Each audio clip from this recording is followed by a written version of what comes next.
The phone rang at 3:47 a.m. I was already awake, going through quarterly reports for my Boston properties. Sleep had become optional somewhere around year 3 of building my real estate empire. I saw Mom's name on the screen and felt my stomach tighten. Nothing good ever came from a call at this hour. Hello. Jennifer. We're at the airport. Mom's voice was bright, excited. Too excited for almost 4 in the morning. I wanted to call before we boarded. Our anniversary trip. Can you believe it? 35 years and we're finally doing Europe properly. First-class tickets, 5-star hotels, the works. I sat up straighter. That's great, Mom. But it's almost 4 in the morning. Why are you calling now? Oh, you know your father. He insisted on an early flight. Better deals, he said. She laughed. That particular laugh she did when she was nervous about something. Anyway, I wanted to let you know we sold your apartment. And we transferred your savings. All of it. We needed it for the trip. My hand tightened around the phone. You did what? The apartment, Jennifer. That little place you've been living in for the past 3 years. We sold it. Got a decent price too, $250,000. Plus the $60,000 from your savings account. It's enough for a really spectacular trip. 6 weeks across Europe. We're starting in Paris then. Mom. My voice was calm. Too calm. The kind of calm that came before earthquakes. Which apartment did you sell? She laughed again. The only one you have. Honestly, Jennifer, don't be dramatic. You're 34 years old, still living in that tiny apartment while your sister has a 4-bedroom house. It was time for you to move anyway. Maybe get something bigger. More appropriate for your age. Mom, what's the address of the apartment you sold? I don't have it memorized. It's in that building downtown. The brown brick one. You know the one. Your father handled the paperwork. He had your power of attorney from when you had that surgery 5 years ago. We just used it. The lawyer said it was fine. My blood went cold. 327 Maple Street? Yes. That's the one. You do know. Now don't be upset. You're always welcome to stay with us when we get back. We'll be home in 6 weeks. You can use that time to find a new place. Something better. Maybe in a nicer neighborhood. I stood up and walked to my window. From the 32nd floor of my penthouse, I could see the entire city. The city where I owned 47 properties. The city where I'd built a $73 million real estate portfolio. The city where, apparently, my parents had just sold their own house. Mom, I said quietly. That apartment at 327 Maple Street. I need you to listen very carefully. Who did you think owned it? You do. Well, you did. We sold it this morning. Actually, yesterday morning technically. The papers went through at 10 p.m. We've been celebrating all evening.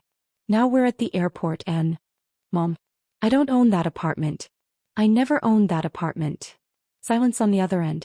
Then, don't be ridiculous. Of course you own it. You've been living there for 3 years. We've been to visit. We've seen your mail there. I've been living there, yes. Because 3 years ago I bought it. For you and Dad. As a gift. More silence. Longer this time. Jennifer, that's not funny. I'm not joking. 3 years ago, Dad complained about the stairs in your old house. Said his knees couldn't handle it anymore. You wanted to downsize but couldn't afford anything decent in a good neighborhood. So I bought you an apartment. 2 bedrooms, ground floor, nice area. I put it in your names. Both of you. The deed is in your names. I even paid off the property taxes for the next 10 years. No. Mom's voice was shaking now. No, that's not possible. We never received any deed. We never signed anything. You signed the papers 3 years ago. I had my lawyer send them. You both signed. It's all legal. All documented. The apartment at 327 Maple Street is yours. Was yours. Until you sold it yesterday for $250,000. But we thought it was yours. You were living there. Your mail came there. Your name was on the mailbox. Because I was living there temporarily while my actual building was being renovated. I told you that. I told you I was staying there for a few months. You said it was fine. Because it's your apartment. Your home.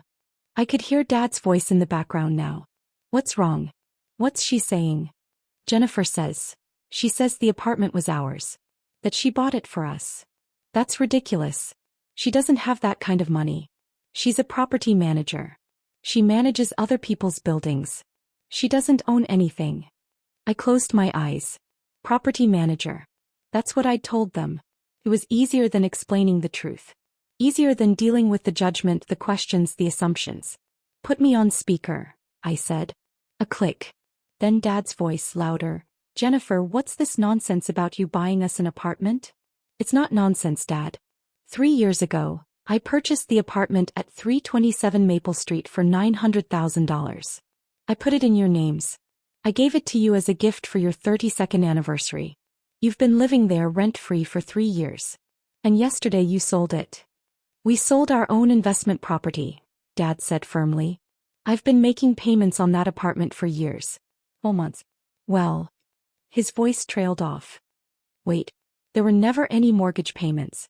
We never received any bills. Because there was no mortgage. I bought it outright. And I paid all the associated costs. Property taxes, maintenance fees, utilities. Everything. You were living there completely free. My gift to you. Mom's voice was small now. But the money in the account. The $60,000. We took that too. We thought it was your savings. It was your savings, Mom. Your emergency fund. I set it up 3 years ago. Deposited $60,000 into an account with both your names on it. For emergencies. For repairs. For whatever you needed. And you just withdrew it all for a vacation. Oh my God. Mom was crying now. Oh my God, what did we do? You sold your house. And you spent your emergency fund. And now you're at the airport about to leave for 6 weeks in Europe, and you have nowhere to come home to. We'll cancel the trip, Dad said quickly. We'll cancel everything.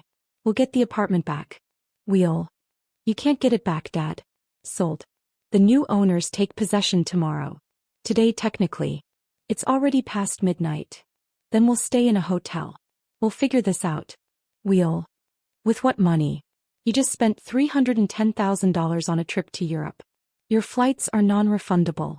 Your hotels are prepaid. You have maybe $10,000 left in your checking account. That's not enough for 6 weeks of hotels. Not in this city. The silence that followed was broken only by Mom's quiet sobbing. Why didn't you tell us? Dad's voice was hollow. Why didn't you tell us you bought us an apartment? I did tell you. 3 years ago. I sat you both down. I said, I bought you an apartment. It's yours. A gift. You laughed. You said I was being ridiculous. That I couldn't afford something like that.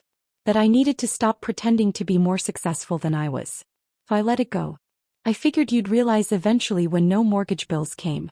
When no property tax notices arrived. But you never asked. You just accepted it. Because we thought you were renting it, Mom said through her tears. We thought you were renting and the landlord was just slow with paperwork. We didn't know. You didn't want to know. Every time I tried to talk about my work, my investments, my properties, you'd change the subject. Or you'd make a joke about me being a property manager, like it was cute. Like I was playing at business instead of actually running one. How many properties do you manage? Dad asked quietly.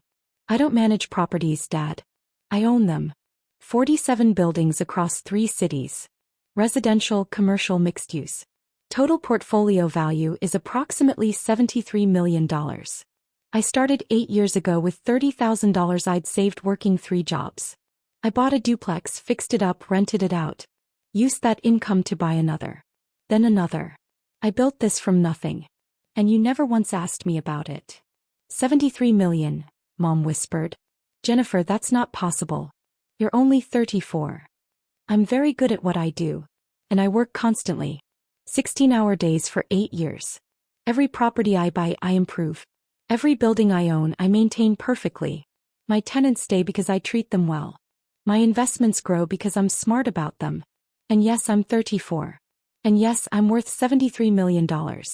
And yes, I just watched my parents sell the house I bought them because they couldn't be bothered to actually look at who owned it. The airport intercom announced a boarding call in the background. Their flight. We have to board, Dad said. Our flight is boarding. Then board. But we don't have anywhere to come home to. That's true. Jennifer, please. We made a mistake. We're sorry. We'll make this right. We'll. You're sorry you got caught, I said quietly. You're sorry you're in trouble. But you're not sorry for what you did. You didn't call to ask permission. You didn't call to discuss it. You called to inform me that you'd taken what you thought was mine. You took it without asking. Without thinking. Without caring. That's not a mistake. That's a choice. What do you want us to do? Mom's voice was desperate now. I want you to get on that plane. Go to Europe. Enjoy your anniversary trip. You paid for it with your own money, the money from your apartment and your emergency fund. It's yours. Use it. But when we come back, when you come back, you'll need to find somewhere to live. Because your apartment is gone. Can't you help us? Dad asked. You just said you own 47 buildings. Surely you have an empty unit somewhere. Somewhere we could stay. Just temporarily. Until we figure things out. I walked back to my desk. Pulled up my property management software. Scrolled through my listings. I have 3 vacant units right now. 1 bedroom in the North District, $1,500 a month. 2 bedroom in Midtown, $2,800 a month. And a studio downtown, $1,200 a month. All require first month, last month and security deposit. Plus proof of income and a credit check. Jennifer, we're your parents. You can't seriously expect us to. To what? Pay rent. Dad, you just sold a $900,000 apartment for $250,000. You lost $650,000 in value because you didn't bother to check who actually owned it. And you want me to give you free housing now. We didn't know it was worth that much. Because you didn't ask. You didn't have it appraised. You didn't consult with a real estate agent. You took the first offer from some investor who saw an opportunity to flip it. You got scammed because you were lazy and greedy and you thought you were taking advantage of me. The words hung in the air. True and brutal. That's not fair, Mom said. We thought we were being smart. Using an asset.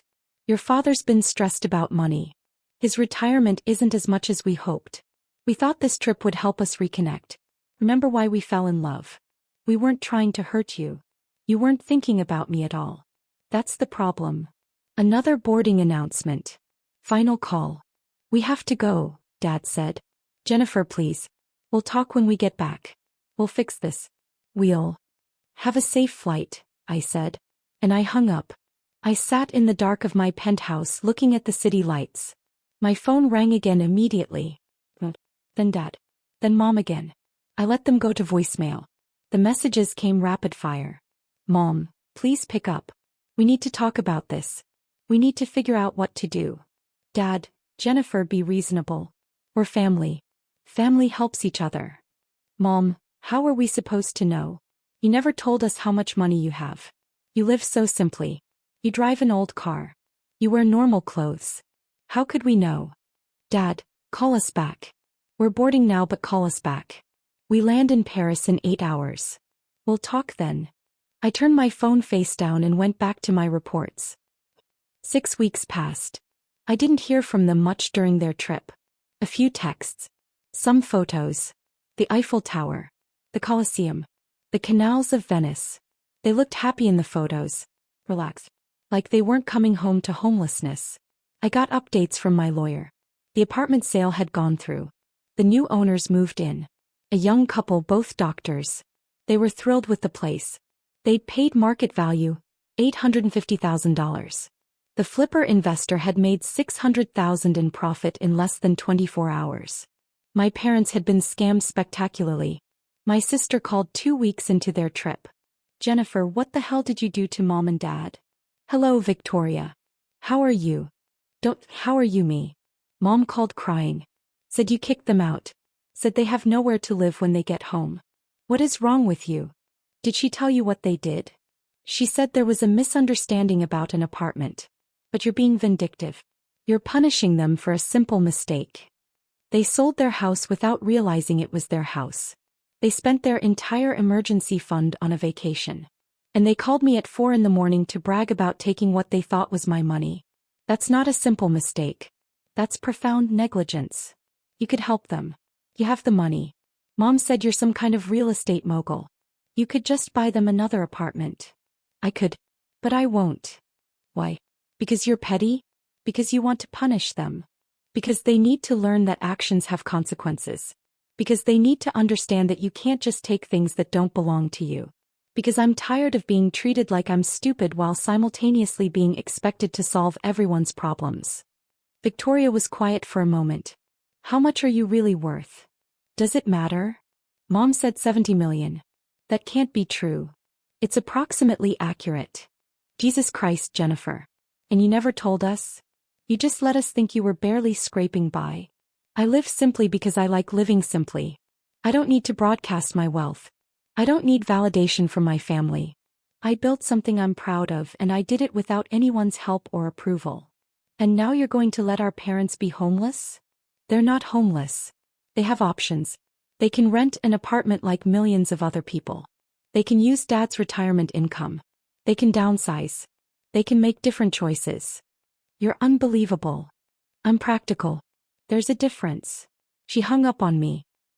The day before my parents were due to return, my lawyer called. Ms. Mitchell, I thought you should know. Your parents' attorney has been calling. They're threatening to sue you for elder abuse and financial exploitation. I laughed. Actually laughed. On what grounds? They claim you tricked them into signing over property rights. That you took advantage of their trust. That you manipulated them into selling their home. Do they have any proof of this? Not that I can see. In fact, all of our documentation shows the opposite. You gifted them property. You paid all expenses. You've been supporting them financially for 3 years without their knowledge. If anything, they've been taking advantage of you. What do you recommend? Honestly, let them try. They'll lose spectacularly, and it will cost them the last of their money in legal fees. But Ms. Mitchell, I have to ask, do you really want to go to war with your parents? I thought about it. Did I? No, I said finally. I don't want war. I want them to understand. I want them to actually see me. Not as a resource to exploit. Not as a failure to pity. Just as me. That's above my pay grade, Ms. Mitchell. But for what it's worth, I think you're being remarkably restrained. After I hung up, I sat at my desk and thought about the past 6 weeks. About my parents traveling through Europe on money they'd stolen from themselves. About my sister calling me vindictive. About the lawsuit threats and the anger and the complete lack of understanding about what they'd actually done. And I made a decision. I was waiting at the airport when their flight landed. Not at baggage claim where they'd expect me. At the exit. Holding a sign with their names on it like a chauffeur. Mom saw me first. Her face went through several emotions: surprise, relief, anger, fear. Dad just looked tired. Jennifer, Mom said. We need to talk. We do. But not here. Come with me. I led them to my car. Not the beat-up Honda they'd seen me drive for years. My actual car. The BMW 7 Series I usually kept in my private garage. This is your car? Dad said. One of them. I drove them across the city. They sat in the back, not speaking. Every few minutes one of them would start to say something, then stop. I pulled up in front of a building in a nice neighborhood. New construction. Modern. Expensive. Where are we? Mom asked. Your new home. I led them inside. The lobby was beautiful: marble floors, contemporary art, a doorman who nodded at me respectfully. Good evening, Ms. Mitchell. Good evening, James. These are my parents. They'll be moving into 4B. Excellent. I'll have their parking passes ready. We took the elevator to the 4th floor. I unlocked apartment 4B and gestured them inside. It was perfect. 2 bedrooms, 2 bathrooms, modern kitchen, balcony with a city view. I'd had it furnished while they were gone. Comfortable, tasteful, practical. What is this? Mom whispered. This is your apartment. I bought it 2 weeks ago. It's in your names. Both of you. The deed is already recorded. I've paid the first year of HOA fees and property taxes. It's yours. I don't understand, Dad said. I'm not giving you this as a gift, I said clearly. I'm giving you this as a lesson. You sold a $900,000 apartment for $250,000. You lost $650,000 through negligence and greed. This apartment cost me $420,000. That's the difference. That's what your mistake cost our family. $420,000 instead of $900,000. You downgraded your life because you didn't pay attention. Jennifer. I'm not finished. This apartment is yours. Free and clear. But it's the last thing I'm giving you. No more emergency funds. No more safety nets. No more bailouts. You want to take a vacation? Save for it. You want a new car? Budget for it. You want to retire comfortably? Plan for it. I'm done being your backup plan. Mom was crying. We're sorry. We're so sorry. We didn't understand what we were doing. I know. That's the problem. You didn't understand because you didn't bother to look. You assumed. You took. You didn't ask questions. And you almost made yourselves homeless because of it. Can you forgive us? Dad asked quietly. Eventually. Maybe. But right now I need you to understand something. I'm not your child anymore. I'm not someone you can dismiss or ignore or take from. I'm a successful businesswoman who built something real. And I deserve respect. Not because of my money. Because of my work. My effort. My accomplishments. Do you understand? They nodded. Both of them. Good. The keys are on the counter. Your furniture from the old apartment is in storage. I had it moved before the new owners took possession. The storage unit information is in the folder on the table. You have 60 days to decide what you want to keep. After that, I'm donating everything. You saved our furniture? Mom said. Of course I did. I'm angry, not cruel. I walked to the door. Turn back. One more thing. That lawsuit your attorney mentioned? Drop it. You have no case and you'll just embarrass yourselves. If you try to sue me, I'll countersue for the $650,000 in value you lost through negligent sale of property. And I'll win. Am I clear? Crystal clear, Dad said. And Jennifer, thank you. For this. For everything. We don't deserve it. No, you don't. But I'm doing it anyway. Because unlike you, I think about the consequences of my actions. And the consequence of letting you struggle would hurt me more than it would hurt you. So here we are. I left them there in their new apartment with their second chance. 3 months later, Mom called. Not at 3 a.m. this time. At a reasonable hour. Jennifer, are you busy? I'm always busy. What's up? I wanted to invite you to dinner. Here. At the apartment. Just you. I want to cook for you. I want to really talk. About everything. I thought about saying no. About maintaining distance. About protecting myself from more disappointment. Okay, I said instead. When? Saturday? 6 o'clock. I'll be there. Saturday came. I arrived at exactly 6. Mom had cooked my favorite meal, the one from childhood before everything got complicated. Homemade lasagna, garlic bread, Caesar salad. Dad was there too. They both looked different somehow. Smaller. More careful. We ate in relative silence for a while. Then Mom put down her fork. I need to say something. Something I should have said months ago. I'm proud of you, Jennifer. What you built, what you accomplished, it's extraordinary. And I'm ashamed that I didn't see it sooner. That I was so busy judging your choices that I never bothered to understand them. I'm proud too, Dad added. And I'm sorry. For all of it. For using your power of attorney without really understanding what I was doing. For taking what wasn't mine. For treating you like a child instead of the accomplished woman you are. We've been going to therapy, Mom said. Together. Trying to understand why we did what we did. Why we couldn't see what was right in front of us. And? I asked. And we realized we were scared, Dad said. You were so different from what we expected. You didn't follow the path we planned. You didn't become a lawyer or a doctor or marry someone stable. You took risks. You did things your own way. And we couldn't control it. So we dismissed it. If we didn't take it seriously, we didn't have to be afraid of it. Afraid of what? Of losing you, Mom said quietly. Of you becoming so successful, so independent that you wouldn't need us anymore. That you'd leave and never come back. I sat back. That's the most honest thing you've ever said to me. It's true. All of it. And the ironic thing is, by treating you the way we did, we almost made it happen. We almost pushed you away permanently. You did push me away. I just came back anyway. Why?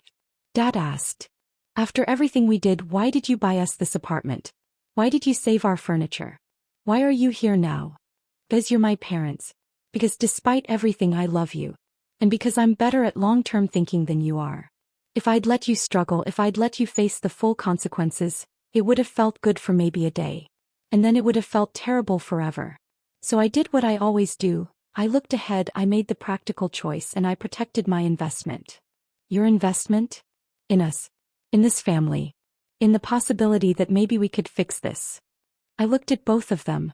But I need you to understand, this is your last chance. There won't be another apartment. There won't be another rescue. If you screw up again, I'm done. I'll still love you. But I'll love you from a distance. Understand? We understand, they said together. Good. Now can we please eat this lasagna before it gets cold? You made enough to feed an army. Mom laughed. Dad smiled. And we ate dinner together in the apartment I'd bought them, in the life I'd rebuilt for them, with the understanding that this was a new beginning. Fragile, uncertain, but real. After dinner, as I was leaving, Dad stopped me at the door. Jennifer, can I ask you something? Sure. How did you know? How did you know the apartment was being sold? How did you have time to buy this place, to move the furniture, to set all this up? I smiled. I own a property management company. I have alerts set up for every property transaction in the city. When your apartment hit the market, I got a notification within minutes. I saw the listing price and knew immediately what had happened. So I started making calls. I had time because I built systems. Because I plan ahead. Because I don't leave things to chance. You knew within minutes? I knew within 30 seconds actually. And I was angry for about 5 of those seconds. And then I got to work fixing it. Because that's what I do. You're remarkable, Mom said from behind him. I wish we'd seen it sooner. You see it now. That's what matters. I left them there and drove home to my penthouse, to my perfect simple life, to my empire of properties and careful plans and protected investments. My phone buzzed. Victoria. Mom called. Said you had dinner. Said it went well. It did. And you bought them an apartment? I did. You're either the most forgiving person I know or the most strategic. Can't I be both? She laughed. I guess you can, Jennifer. I'm sorry too. For calling you vindictive. For not understanding. For not seeing what you'd built. Can we have dinner sometime? Just us. I want to know my sister. The real one. I'd like that. Good. And Jennifer? Can you teach me about real estate investing? I have some money saved and I'd love to learn from the best. I smiled. Let me send you some books to start. Then we'll talk. After we hung up, I stood at my window looking out at the city. My city. The one where I'd built something real. The one where I'd made something of myself despite everyone's doubts. The one where my family had tried to take from me and ended up taking from themselves. The one where I'd given them another chance anyway. Because that's what family did. Not the taking. The giving. Even when it was hard. Even when it hurt. Even when they didn't deserve it. I turned away from the window and went back to my reports. I had properties to manage, investments to review, an empire to run. But first I opened my calendar and blocked out Saturday afternoons for the next month. Family dinners. At Mom and Dad's place. In the apartment I bought them. In the second chance I'd given us all. It wasn't forgiveness. Not yet. But it was a start. And sometimes that was enough.